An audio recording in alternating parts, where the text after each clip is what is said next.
আপনাদের সকলকে বাক স্বাধীনতার পক্ষ থেকে শুভেচ্ছা। বন্ধুরা, আজকে যে বিষয়টা নিয়ে কথা বলবো সেটি হচ্ছে যে অন্তর্বর্তীকালীন সরকারের বাংলাদেশ কোন দিকে যাচ্ছে, বাংলাদেশের অবস্থানটা কি, বাংলাদেশের বর্তমান পরিস্থিতি কি। খেয়াল করে দেখুন, যখন অন্তর্বর্তীকালীন সরকার গঠন করা হলো তখন যে স্লোগানটি আসলে বাংলাদেশে ছিল সেটি হচ্ছে সংস্কার এবং নির্বাচন। প্রথমে হচ্ছে সংস্কার, মানে হচ্ছে যে সংস্কারের প্রায়োরিটি ফার্স্ট, দেন নির্বাচন। কিন্তু সরকার গঠনের প্রায় 3 মাস অতিক্রম করলো, মোর দেন 100 ডেজ আপনার অতিক্রম করার পর আমরা নানা মহল থেকে, যেমন ধরুন বর্তমানে বাংলাদেশে যে সরকারের সাথে যারা কাজ করছে, যেমন জামাতে ইসলাম, বিএনপি এবং যারা কাজ করছে মেজরিটি এখন বা প্রধান যে দল বিএনপি বলছে যে সংস্কারের আগে আপনাদের নির্বাচনটাকে প্রায়োরিটি দিতে হবে। সংস্কারের কাজটা একটা নির্বাচিত সরকারের যখন আসবে তারা সেই সংস্কারগুলোকে নিয়ে ইন ডিটেলস কাজ করবে, কিন্তু নির্বাচনটা হবে ফার্স্ট প্রায়োরিটি। এখন আপনি যদি জামাত ইসলামের অবস্থানটা বলুন, সেক্ষেত্রে তাদের নির্বাচনের বিষয়ে এতটা তাদের তোড়জোড় নেই, তাদের এতটা আবেগ বা আগ্রহ যে এখনই নির্বাচন দিতে হবে সেরকম নয়। তারাও অন্তর্বর্তীকালীন সরকার ডক্টর মোহাম্মদ ইউনূস স্যারের সাথে একমত যে আপনার প্রথমে সংস্কার হোক তারপরে নির্বাচন হোক, মানে মোট কথা হচ্ছে তাদের কোনো তাড়াহুড়ো নেই।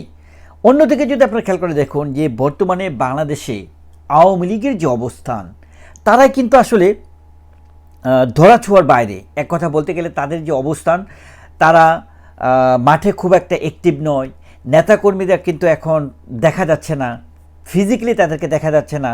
মাঝে মাঝে আমরা অনলাইনে, মাঝে মাঝে না, অনলাইনে বলা যায় যে তাদের ফেসবুক অফিসিয়াল পেজ বা ইউটিউব চ্যানেলগুলা তারা কিন্তু প্রতিনিয়ত আপডেট দিচ্ছে, কিন্তু নেতাকর্মীরা সামনে থেকে এগিয়ে নিয়ে যাবে দলকে সেরকমটা আমরা দেখতে পাচ্ছি না। বাট মাঝে মাঝে আমরা প্রধানমন্ত্রী শেখ হাসিনার, সাবেক প্রধানমন্ত্রী শেখ হাসিনার যে আপনার ফোন কলগুলা ভাইরাল হচ্ছে বা তারা যাদের সাথে কথা বলা হচ্ছে তারা এটাকে ভাইরাল করার চেষ্টা করা হচ্ছে, এটাই হচ্ছে তাদের অবস্থান। তো তারা কিন্তু চাচ্ছে বাংলাদেশে আসলে একটা সুষ্ঠু একটা নির্বাচন হোক, এটা আসলে আওয়ামী লীগের পক্ষ থেকে কিন্তু তারা চাইছে।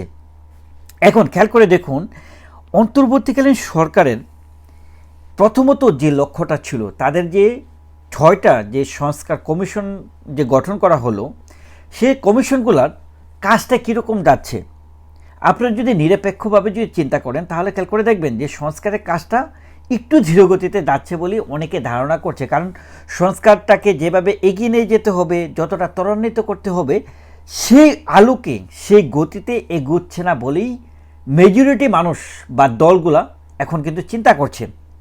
এবং আবার কেউ কেউ বলছে যে সংস্কারের নামে দেখা যাচ্ছে যে তারা নিরপেক্ষ ভূমিকা রাখতে পারছে না। এটা অনেকের ধারণা বা অনেক দল সেটাকে বলতে চাচ্ছে বা সমালোচকরা বলতে চাচ্ছে যে সরকারের যে একটা নিরপেক্ষ ভূমিকা থাকা দরকার সকল দলের প্রতি, সেটা রাখতে পারছে না।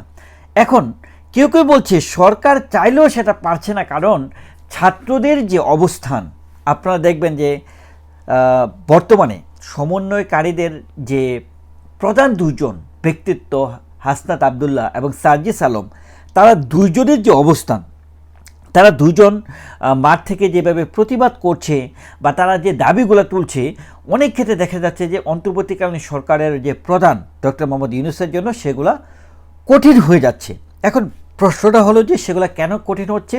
কারণ সার্জিস আলম বা হাসনাত আবদুল্লাহ বা সমন্বয়কারীরা যেভাবে আসলে বাংলাদেশকে দেখতে চাচ্ছে বা যেরকম হার্ডলাইনে যেতে চাচ্ছে, সরকার সেরকমটা হার্ডলাইনে যেতে পারবে না, সেরকম ইঙ্গিত ডক্টর মোহাম্মদ ইউনূস সেটা প্রথম থেকে তিনি দিয়েছেন। এবং খেয়াল করে দেখুন যে একটা সরকারের পক্ষ থেকে একটা অবস্থান এবং সরকারের বাইরে থেকে যে কেউ একটা অবস্থান, এই দুটা কিন্তু একটা ভিন্ন জিনিস। এবং সরকার যেরকম একটা ফর্মাল ওয়েতে বা তাদেরকে যেরকম অভ্যন্তরীণ এবং বাহ্যিক বিভিন্ন বিষয় চিন্তা করতে হয়, বাহির থেকে কিন্তু হাসনাত আবদুল্লাহ বা সার্জিস আলমকে এত কিছু কিন্তু তাদের চিন্তা চেতনার মধ্যে নেই। তারা তাদের মনের মধ্যে যেই চিন্তা চেতনাটা আসছে সেটা কিন্তু এক্সপ্রেস করছে। তো এই জায়গায় কিন্তু আমরা কাইন্ড অফ একটা জটিলতার সম্মুখীন হতে দেখতে পাচ্ছি যে অন্তর্বর্তীকালীন সরকার এবং সমন্বয়কারীরা তারা কিন্তু আসলে দুইজন দুই বলয়ের মাঝখানে হয়ে কিন্তু আসলে একটা ফাটল মাঝে মাঝে আমরা দেখতে পাচ্ছি। খেয়াল করে দেখুন যে অন্তর্বর্তীকালীন সরকার বলছে যে আওয়ামী লীগকে নির্বাচনে পার্টিসিপেট করতে দেবে। আমি যদি আপনাদেরকে একটা স্ট্যান্ডার্ড এক্সাম্পল দিতে চাই, অন্যদিকে দেখবেন সমন্বয়কারীরা বলছে যে কোনো মূল্যেই হোক আওয়ামী লীগের নির্বাচনে পার্টিসিপেট করা যাবে না। আপনারা দেখেছেন যে ছাত্রলীগ যেভাবে তারা আসলে নিষিদ্ধ হয়েছে, সেরকমভাবে তাদের একটা দাবি ছিল, কিন্তু আপনারা দেখবেন যে আওয়ামী লীগকে নিষিদ্ধ করতে হবে। তো সে বলে কিন্তু আসলে অন্তর্বর্তীকালীন সরকার কিন্তু হারতে পারছে না। কারণটা কি? কারণটা হচ্ছে যে এখানে আপনারা খেয়াল করে দেখবেন যে আমাদের সংবিধান বলে যে বাংলাদেশে আপনার সকল দলের নিজের স্বাধীনভাবে আপনার নির্বাচনে পার্টিসিপেট করার যোগ্যতা রাখবে তারা। মানে আপনি একটা দলকে বহিষ্কার করতে পারবেন না খুব সহজে, এই জিনিসটাই সংবিধানে কিন্তু ক্লিয়ারলি মেনশন করা আছে। এখন কোন দলকে আপনি বাদ দিবেন, এই প্রশ্ন যদি আসে, এখন যদি আপনি নিরপেক্ষভাবে চিন্তা করতে চান, দেখুন বাংলাদেশের হিস্ট্রিতে এমন কোনো দল নাই যে তাদের যখন তারা অবস্থানে ছিল, যখন তারা সরকার প্রধান হয়েছে, তাদের প্রশ্নবিদ্ধ কাজ ছিল না। সেটা কিন্তু বাংলাদেশের হিস্ট্রিতে কোনো দলকে আপনারা বলতে পারবেন না এই দলটা হচ্ছে একদম নিষ্পাপ একটা দল, তাদের হিস্ট্রিতে কোনো ভুল নেই, এটা কিন্তু বলতে পারবেন না। বিএনপি যখন এসেছিল তারাও আপনার অনেক ভুলভ্রান্তির মাঝখানে গিয়েছে, যে কারণে 2008 সালের নির্বাচনে আওয়ামী লীগ আপনার বিপুল ব্যবধানে কিন্তু তারা জিতেছিল। খেয়াল করে দেখুন সেম আওয়ামী লীগের সময়ে আপনারা বিভিন্ন ধরনের মানে প্রশ্নবিদ্ধ বিষয় ছিল, যে কারণে কিন্তু দেখেছেন যে আপনার 1996 থেকে 2001 পর্যন্ত আওয়ামী লীগ থাকার পর 2001 সালে এসে যেরকম বিপুল ভোটে বিএনপির কিন্তু জয় লাভ করেছিল। আবার খেয়াল করে দেখুন যে জামাত ইসলামের কথা যদি বলেন, যে জামাত ইসলামের বিশাল একটা বিষয় হচ্ছে যে তাদের যে 1971 সালে তাদের অবস্থান নিয়ে কিন্তু একটা মানে বাস্ট একটা মানে জনগণ কিন্তু আসলে তারা বলতে চায় যে না, তাদের অবস্থানটাকে কিন্তু অ্যাকসেপ্ট করতে চায় না। তো আপনি যদি বলেন যে একদম ধোয়া তুলসী পাতা, যেটাকে বলে যে আপনার বিভিন্ন প্রবাদে বলে যে কাউকে কিন্তু আপনি ধোয়া তুলসী পাতা বলতে পারবেন না বাংলাদেশের রাজনীতির প্রেক্ষাপটে, কারণ প্রত্যেকেরই তাদের অবস্থান থেকে কিন্তু আসলে নানা প্রশ্নবিদ্ধ কার্যকলাপ ছিল। তো অন্তর্বর্তীকালীন সরকার বর্তমানে দেখা যাচ্ছে যে রিসেন্টলি আমরা দেখেছি যে আপনার ইন্টারন্যাশনাল পর্যায়ে যে তাদের বিভিন্ন যে সংবাদ মাধ্যমগুলো আছে, যেমন ইকোনমিক্স, তারপরে হচ্ছে আরও বেশ কয়েকটা আপনার ফোরাম থেকে আমরা দেখেছি যে তাদেরকে বারবার প্রশ্নটা করা হচ্ছে যে নির্বাচনের বিষয়টা নিয়ে, বা তাদেরকে নির্বাচনটা যেন তারা করে বা দেয়, এটা নিয়ে কিন্তু আসলে তাড়াহুড়া বা তাদেরকে কিন্তু জোর গলায় কিন্তু সেটাকে বলছে।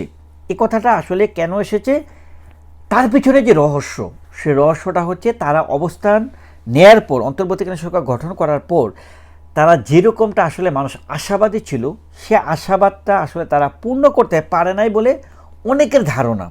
আবার অনেকেই বলছে যে একটা নতুন সরকার গঠন করার পর প্রথম দিকে আসলে একটু কঠিন হয়ে যায় তাদেরকে অবস্থানটাকে তাদের তুলে ধরার জন্য, কারণ একটা অবস্থা তুলে ধরার জন্য একটা ভিত্তিপ্রস্তর লাগে, আর যে বেসমেন্টটা, সেই বেসমেন্টটা করার জন্য একটু সময় লাগে।